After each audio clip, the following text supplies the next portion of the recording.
त नबी करीम सल्लल्लाहु अलैहि वसल्लम जन वटि खीर जो आयो। साईं जन खीर पीतो। खीर पीअण खां बाद साईं जन छा कयो, इन खीर खे सॼे पासे खां वेठो हुयो हिकिड़ो आराबी, खॿे पासे खां वेठो हुयो अबू बकर सिद्दीक़ रज़ी अल्लाह ताला अन्हु, सॼे पासे खां आम ॻोठाणो माण्हू देहाती माण्हू वेठो हुयो ऐं खॿे पासे खां अबू बकर सिद्दीक़ रज़ी अल्लाह ताला अन्हु वेठो हुयो।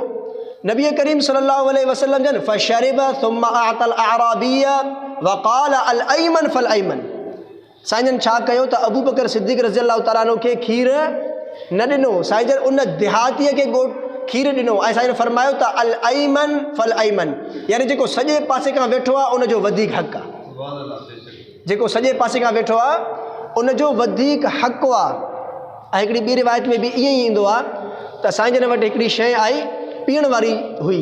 साईं जन उन मां पी करे जेको बचो, सॼे पासे खां नौजवान शख़्स वेठो हो, नओ उमिरि नंढी उमिरि वारो, ऐं खॿे पासे खां केरु वेठो हुयो, अहिड़ा माण्हू वेठा हुया जेके उमिरि जे एतबार सां बि उन सॼे पासे वारे खां मथे वधीक, इल्म जे एतबार सां बि वधीक, अमल जे एतबार सां बि वधीक। नबी करीम सल्लल्लाहु अलैहि वसल्लम जन इन सॼे पासे खां जेको नौजवान वेठो उन खां पुछा कयो, ए नौजवान अगरि तूं इजाज़त ॾे त हे मां जेका शइ बची आहे खॿे पासे वारनि खे ॾियां जेके तोखां उमिरि में बि वॾा आहिनि, इल्म में बि वॾा आहिनि, अमल में बि वॾा आहिनि। उन नौजवान छा अर्ज़ु कयो, या रसूल अल्लाह इहा शइ तुंहिंजे हथनि खां मूंखे मिले थी, अगरि ॿिए कंहिंजे हथां मिले हा न त मां कुर्बानी ॾेई छॾियां हा, लेकिन तुंहिंजे हथनि खां इहा शइ मिले थी, या रसूल अल्लाह मूंखे इहा शइ मां पंहिंजे मथां ॿिए कंहिंखे तरजीह नथो ॾेई सघां ऐं मां इजाज़त नथो ॾेई सघां।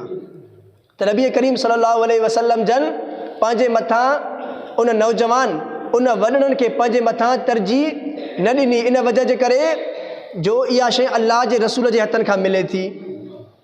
ऐं इन हदीस मां ऐं इन रिवायत जे ज़रिए सां तव्हां असांखे कहिड़ो सबक़ु मिलियो, छा मालूम थियो, कहिड़ी ॻाल्हि मालूम थी त जॾहिं बि असां का शइ तक़सीम कयूं पंहिंजे घर में त काॾों शुरू कयूं, सॼे हथ खां शुरू कयूं, खॿे पासे खां न। पाणी तक़सीम करिणो आहे, खीर तक़सीम करिणो आहे, मानी तक़सीम करणी आहे, मिठाई तक़सीम करणी आहे, नंढे ॿारनि में तक़सीम करणी आहे, वॾनि में तक़सीम करणी आहे, वॾे उमिरि वारनि में तक़सीम करणी आहे, आलिमनि में तक़सीम करणी आहे, बुज़ुर्गनि में कंहिं में बि इहा शइ तक़सीम करणी आहे त काॾों कंदासीं, सॼे पासे खां शुरूआत कंदासीं इनशा अल्लाह। इहो तरीक़ो आहे। ऐं इन रिवायत जे ज़रिए सां अल्लाह जे रसूल सल्लल्लाहु अलैहि वसल्लम जन तव्हां असांखे इहो पैगाम ॾिनो। ऐं हिकिड़ी ॿी रिवायत आहे, उन रिवायत में नबी करीम सल्लल्लाहु अलैहि वसल्लम जन वॾे बर्तन खां ईअं डायरेक्ट भई ड्रमा, गेलना, केना, मशकीज़ो आहे, डायरेक्ट इन खां पाणी पीअण खां मना फरमायो। अनिख्तिनासिल अस्तिया अन तुक्सरा अफ़वाहुहा व युशरब मिनहा। साईं मना फरमायो त कंहिं वॾे बर्तन खां तव्हां डायरेक्ट पाणी पीओ। छो? इन वजह जे करे मुमकिन आहे त जॾहिं तव्हां इन वॾी शइ जे ज़रिए सां पाणी पीअंदव, इहो पाणी तव्हांजे वात में डायरेक्ट हलियो वञे त माण्हू खे जेको आहे न कॾहिं कॾहिं ईअं पाणी जेको आहे न घणो वात में पइजी वेंदो आहे त माण्हू खे तकलीफ़ थींदी आहे। साईं जन शफ़क़तन इन शइ खां मना फरमायो त भई वॾे बर्तन खां पाणी न पीअंदा कयो, डायरेक्ट बल्कि गिलास में या कंहिं प्याले में नंढे कंहिं थाम जे ज़रिए सां इन पाणी खे इस्तेमालु कयो, पीओ। इहा हुई नबी करीम सल्लल्लाहु अलैहि वसल्लम जी मुहब्बत पंहिंजी उम्मत सां। ऐं हिकिड़ी रिवायत में ईंदो आहे, अन उम्म साबितिन कबशत बिन्त साबित उख्त हसन बिन साबित रज़ियल्लाहु अन्हुमा क़ालत दख़ल अलैहि रसूलुल्लाह सल्लल्लाहु अलैहि वसल्लम फशरिब मिन फी क़िरबतिन मुअल्लक़तिन क़ाइमन फ़क़ुमतु इला फ़ीहा फ़क़तअतुहु। हज़रत कबशा जेका हसान बिन साबित रज़ियल्लाहु ताला अन्हु जी भेण आहे, उहा थी चवे त रसूलुल्लाह सल्लल्लाहु अलैहि वसल्लम जन हिकु दफ़े असांजे घर आया ऐं असांजे घर में हिकिड़ो मशकीज़ो लटकियल हुयो। मशकीज़ा हूंदा न जेके खल खां, बकरी जे खल खां, केरट जे खल खां, के हलाल जानवर जे खल खां ठाहींदा मशकीज़ा। ऐं अल्हम्दुलिल्लाह हिन वक़्तु कूलर अहिड़े क़िस्म जा फ़ोम जा आहिनि जो पाणी गरम थींदो ई न आहे। उन वक़्तु मशकीज़नि में ग़ालिबन पाणी थधो रहंदो हो। त फरमाए थी त साईं जन असांजे घर आया, असांजे घर में मशकीज़ो हुयो, साईं जन इन मशकीज़े मां डायरेक्ट ऐं बीही करे पाणी पीतो। नबी करीम सल्लल्लाहु अलैहि वसल्लम जन इन मशकीज़े खां डायरेक्ट इन मशकीज़े जे वात मां पाणी पीतो, उहो बि बीही करे। हाणे इन में सवाल पैदा थिए थो त भई नबी करीम सल्लल्लाहु अलैहि वसल्लम जन हिकु त बीही करे पाणी पीअण खां मना कयो आहे, नहा ऐं यशरब रजुल क़ाइमन, साईं ने मना फरमायो। अनस रज़ी अल्लाह तआला अन्हु जी रिवायत आहे, साईं ने मना फरमायो त बीही करे पाणी न पींदा कयो। पोइ साईं जन पाण बीही करे छो पाणी पीतो?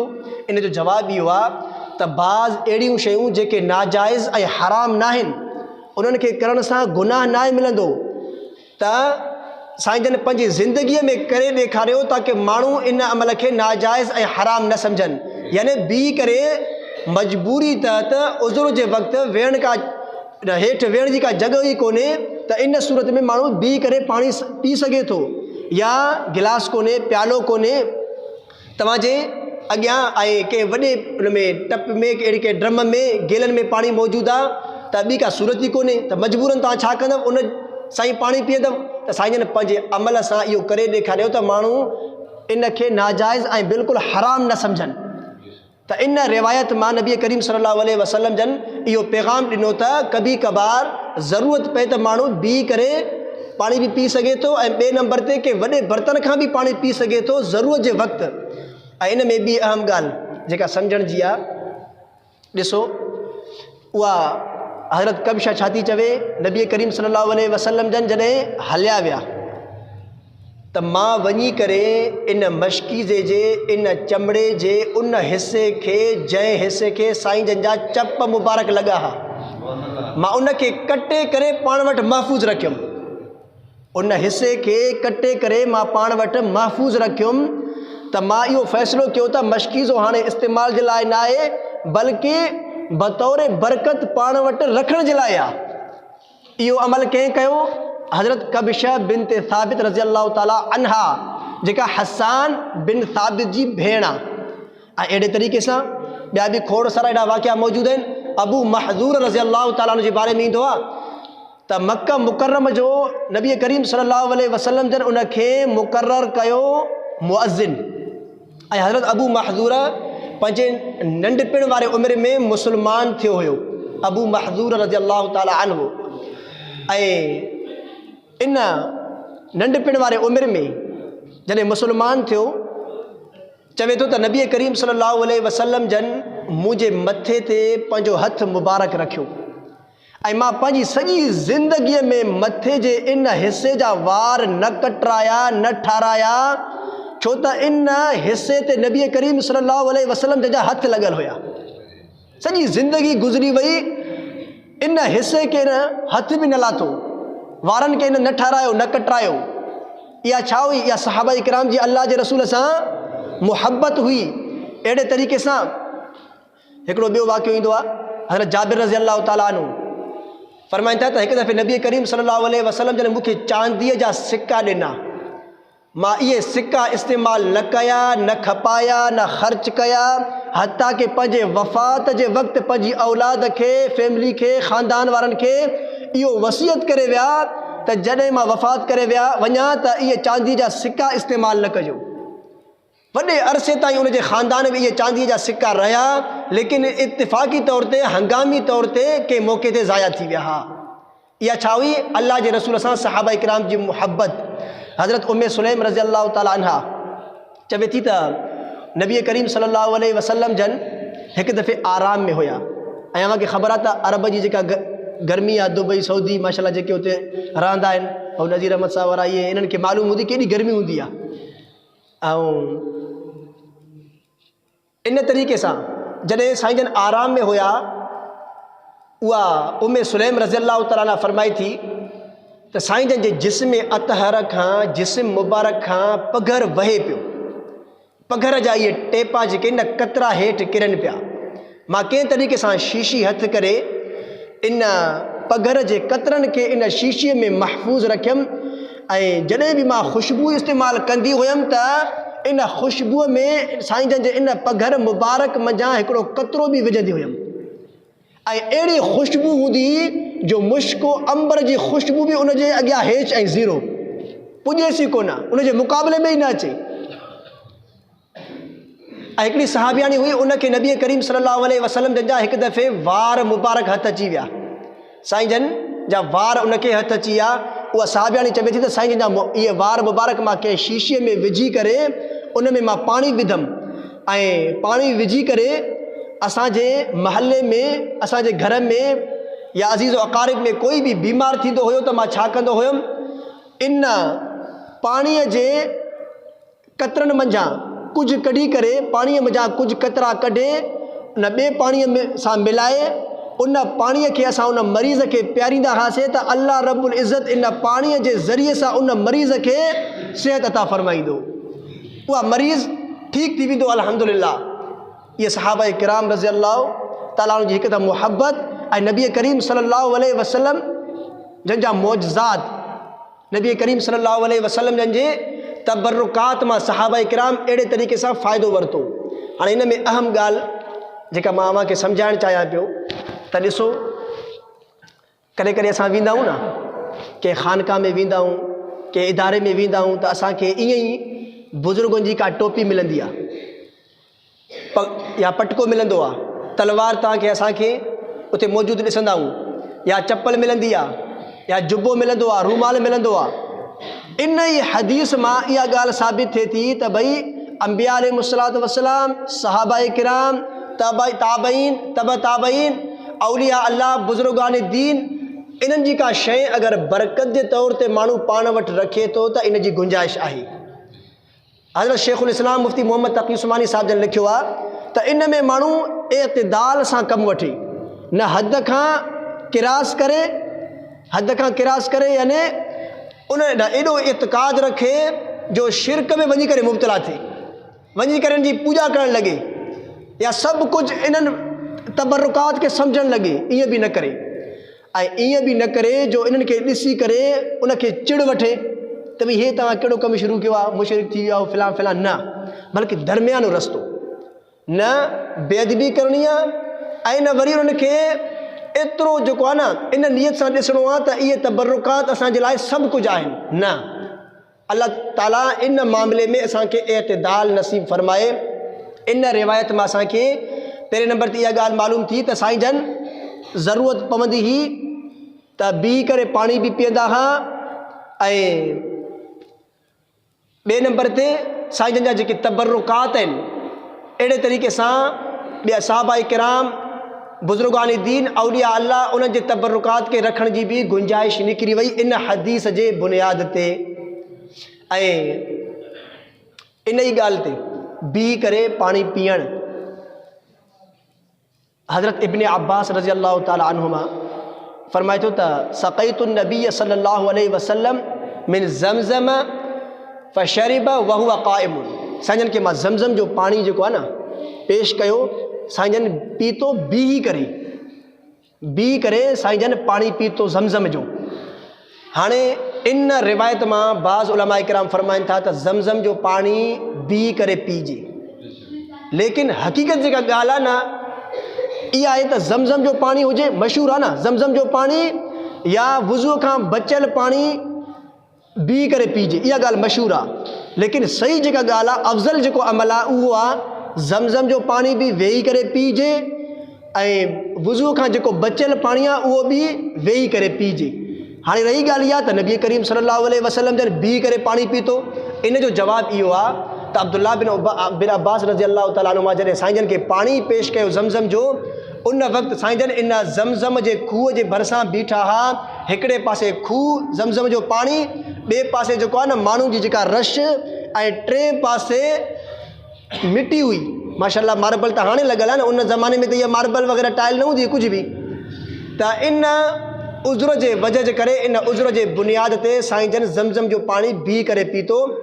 हाणे तव्हां असांखे जॾहिं बि ज़मज़म जो पाणी काथे मुयसरु थिए, अल्लाह ताला नसीब करे त असां इन पाणीअ खे वेही करे पीऊं, इहो अफ़ज़ल अमल आहे। ऐं हज़रत मौला मुफ्ती मोहम्मद शफ़ी उस्मानी रहमतुल्लाह अलैह जो जवाहिरुल फ़िक़ह में तहक़ीक़ बि इहा ई थियल आहे त ज़मज़म जे पाणी खे वेही करे पीजे, ऐं वुज़ू खां बचियल पाणीअ खे बि वेही करे पीजे। हाणे इन ई ॻाल्हि ते त नबी करीम सल्लल्लाहु अलैहि वसल्लम जन बी करे पानी पीअण खां मना फरमायो। नहा ऐं यशरबर रजुलो क़ाइमन। इन में हज़रत क़तादा फरमाए थो त फ़क़ुलना लि अनसिन, असां हज़रत अनस रज़ी अल्लाह ताला खां पुछा कयोसीं त ए अनस बी करे पाणी पीअण जे हवाले सां त तूं असांखे ॿुधायो।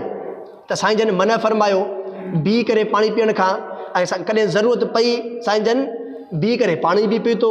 लेकिन फल अकुलु, असांखे भला बी करे मानी खाइण जे हवाले सां त ॿुधाए, इन जो छा हुकुम आहे? बी करे मानी खाई सघूं था नथा खाई सघूं? इन जे जवाब में अनस रज़ी अल्लाह ताला इहो जवाब इरशाद फरमायो, क़ाल ज़ालिका अशर्रु औ अख़बथ। अनस रज़ी अल्लाह ताला छा फरमायो, इहो त अञा ग़लत बुरो अमल आहे जो माण्हू बी करे मानी खाए।